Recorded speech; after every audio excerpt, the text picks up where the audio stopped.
आज हम supreme court के जाने माने एडवोकेट डॉक्टर एपी सिंह से बात करेंगे। डॉक्टर सिंह, आप संत रामपाल जी के वकील हैं, उनकी शिक्षाओं का कोरोना से क्या लेना देना है?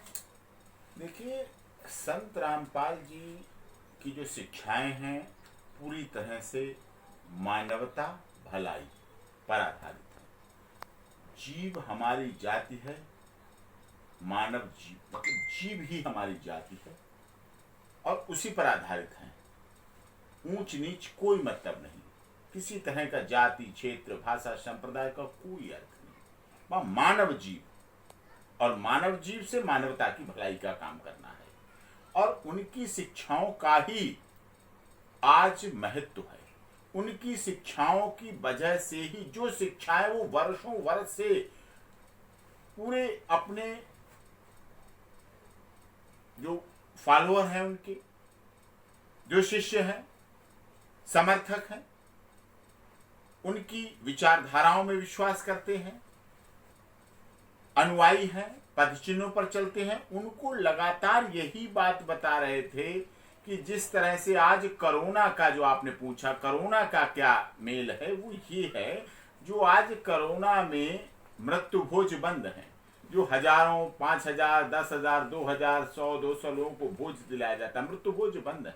वो यही तो कह रहे थे, ये सामाजिक कुप्रथाएं हैं, ये बुराइयां हैं, ये खत्म होना चाहिए और यही उनकी विचारधारा थी। इसी पर उन्होंने पहले कहा था, तब लोग कहते थे, मैं भी सुनता था, ऐसा नहीं हो सकता, असंभव कैसे है, ये संभव नहीं है। भाई किसी का बहुत बड़ा चलन है, किसी के कोई बहुत बड़ा सामाजिक प्रतिष्ठा वाला व्यक्ति है, किसी के हजारों लोग आएंगे, किसी के इतने लोग आएंगे। आज भी तो सामाजिक प्रतिष्ठा वाले और ऊंचे गरीब अमीर, मृत्यु तो किसी के लिए बंधी हुई है नहीं, वो तो किसी से जुड़ी हुई नहीं। वो तो जहां जिसको जब आना है तो आएगी, निश्चित है। जिसने जन्म लिया उसकी मृत्यु निश्चित है, जब जन्म के समय ही मृत्यु की तारीख भी निश्चित है। तो जब ये है ऐसा, तो क्यों मृत्यु भोज अब बिना मृत्यु भोज के काम चल रहा है? क्यों अंतिम संस्कार में बिना भीड़ के चल रहा है? क्यों इस तरह से चल रहा है? ये इसलिए उन्होंने पहले ही बता दिया था। संत रामपाल जी, रामायणी का क्या कॉन्सेप्ट है?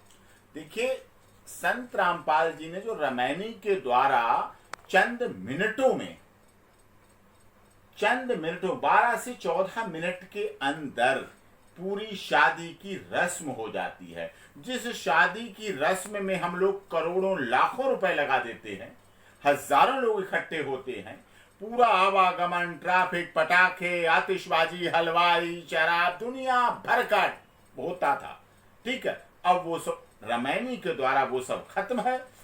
चंद मिनटों में शादी होती है, बिना दान दहेज की होती है, बिना किसी डिमांड के होती है, बिना किसी फिजूल खर्ची के होती है। आज उन्हीं सब पे पाबंदी है। आज सरकारें कह रही हैं कि 50 लोग से ज्यादा नहीं शादी में इकट्ठे हो सकते, कैमरामैन नहीं होगा, ये नहीं होगा, वो नहीं होगा। और यही विचारधारा संत रामपाल जी बहुत वर्षों से जमाने से कहते चले आ रहे हैं, बोलते चले आ रहे हैं, अपने जो उनके फॉलोअर्स हैं, अनुयायी हैं, उनको बताते चले आए। उनके हर सत्संग में यही बताया जाता और हर सत्संग में रामायणी के द्वारा सैकड़ों शादियां होती हैं जो बिना दान दहेज की चलती हैं। और एक बात ये भी आपको राज की बताऊं, संत रामपाल जी की रामायणी के द्वारा हुई शादियों के दहेज के केस, तलाक के केस, मेंटेनेंस के केस, डीबी एक्ट के केस नहीं आते हैं। वो इतना स्पिरिचुअली पावर्ड होते हैं दोनों कि ये सब समस्याएं होते नहीं। वो घर को भी मंदिर मानते हैं, परिवार को भी बहुत सम्मान देते हैं, नैतिकता से भरे होते हैं और उनकी जीवन और उनकी शिक्षाओं पर चलते हैं। इसलिए कहीं भी कानूनों को तो पछड़े पड़ते ही नहीं है उनकी शादी, उनके कराए। इसलिए रामायणी की शादी बहुत पवित्र शादी होती है, बहुत कम खर्चे में होती है, बहुत जल्दी होती है, बहुत शीघ्र होती है। ये निश्चित तौर पर है। धन्यवाद सर, हमारे दर्शकों को महत्वपूर्ण जानकारी देने के लिए। ऐसी ही तमाम अपडेट्स के लिए जुड़े रहिए प्रकाश न्यूज़ से और हमारे चैनल को लाइक और सब्सक्राइब करना ना भूलें।